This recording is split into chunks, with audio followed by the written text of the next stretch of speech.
Hello കൂട്ടുകാരെ, അപ്പോൾ നമ്മൾ ഇന്ന് പഴംപൊരി ഉണ്ടാക്കാൻ പോവാണ്. പഴംപൊരിക്ക് വേണ്ട ആവശ്യമായ മാവ് എടുത്തിട്ടുണ്ട്. അപ്പൊ മൈദ നമ്മൾ 1 കപ്പ്, പിന്നെ അരിപ്പൊടി 1/4 കപ്പ്, പിന്നെ കുറച്ച് ജീരകം ഇട്ടിട്ടുണ്ട്, പിന്നെ ഒരു 2 ഏലക്കായും ഇട്ടിട്ടുണ്ട്, പിന്നെ ആവശ്യത്തിന് ഉപ്പിട്ടിട്ടുണ്ട്.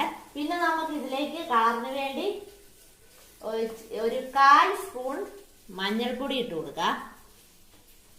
പിന്നെ നമ്മൾ വേണ്ട ഏത്തക്ക, നല്ല ഒരു ഏത്തക്ക 2 പീസാക്കി എടുത്തിട്ടുണ്ട്. ഇതാ അപ്പം നമ്മള് ഏത്തക്ക എടുത്തിട്ടുണ്ട്. മൊത്തം 3 ഏത്തക്ക എടുത്തത്. അത് ഓരോന്നും പീസായി നീളത്തിൽ കഷ്ണാക്കി വെച്ചിട്ടുണ്ട്. അപ്പോൾ നമ്മളൊരു 1/2 ടേബിൾ സ്പൂൺ പഞ്ചസാര ഇതിലേക്ക് ഇടുന്നുണ്ട്. മധുരം നിങ്ങളുടെ ആവശ്യത്തിന്, പഴത്തിനനുസരിച്ച് ഉള്ള മധുരം ഇടാവേ. അപ്പൊ നമുക്ക് ഈ മാവ് ഒന്ന് നല്ലതുപോലെ കുഴച്ചെടുക്കണം. അപ്പം ഒരുപാട് ലൂസും ആകരുത്, എന്നാൽ ഇച്ചിരി കുറച്ച് ടൈറ്റിലും വേണം നമ്മുടെ മാവിന്റെ പരുവം. അപ്പൊ നമ്മൾ ഇതൊന്ന് കുഴച്ചെടുത്തോണ്ട് വരാം. അപ്പൊ വേണ്ട നമ്മുടെ മാവ് മുക്കിയെടുക്കാനുള്ള മാവ് ഈ പരുവത്തിൽ കിട്ടണേ. അപ്പൊ നമ്മൾ ഏത്തയ്ക്ക ഈ മാവയിലേക്ക് നല്ലതുപോലെ ഒന്ന് മുക്കിയെടുക്കാം. അപ്പൊ നമ്മളൊരു ചീനച്ചട്ടിയിലേക്ക് എണ്ണ എടുത്ത് ഒഴിച്ചിട്ടുണ്ട്. ആ എണ്ണ നല്ലപോലെ ചൂടായി വരണേ. അപ്പൊ നമ്മൾ ചൂടായ എണ്ണയിലേക്ക് ഓരോരോ പഴംപൊരി വെച്ചിട്ട് കൊടുക്കുവാണേ.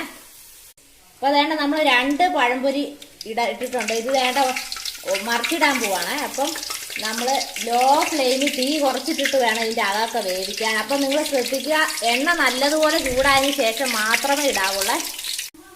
അപ്പൊ വേണ്ട നമ്മൾ ഒരെണ്ണം കോരി എടുക്കുവാണ് എണ്ണയിൽ നിന്ന്. ഇതാ ആയിട്ടുണ്ട്. അപ്പോൾ വേണ്ട ഗായ്സ്, നമ്മുടെ സൂപ്പറായിട്ട് അടിപൊളിയായിട്ടുള്ള പഴംപൊരി റെഡി ആയിട്ടുണ്ട്. ദാ അപ്പൊ നമ്മുടെ പ്രത്യേകത എന്തെന്ന് വെച്ചാൽ ഇതിന്റെ അകത്ത് നമ്മൾ ബേക്കിംഗ് സോഡ ഒന്നും ഇട്ടിട്ടില്ല. ഒന്നും ചേർക്കാതെ നല്ല അടിപൊളിയായിട്ട് ബേക്കിംഗ് സോഡ ഇല്ലാതെ ഉണ്ടാക്കി എടുത്തിരിക്കുന്ന പഴംപൊരിയാണ്. അപ്പോൾ എല്ലാവരും ഇതൊന്ന് ഉണ്ടാക്കി നോക്കണം. എന്നിട്ട് ഈ വീഡിയോ ഇഷ്ടപ്പെടുവാണെങ്കിൽ നിങ്ങൾ ഉണ്ടാക്കി നോക്കിയിട്ട് അടിയിൽ കമന്റ് ചെയ്യുക, ലൈക്ക് ചെയ്യുക, ഷെയർ ചെയ്യുക. മറ്റൊരു വീഡിയോയുമായിട്ട് വരുന്നതായിരിക്കും. ബൈ.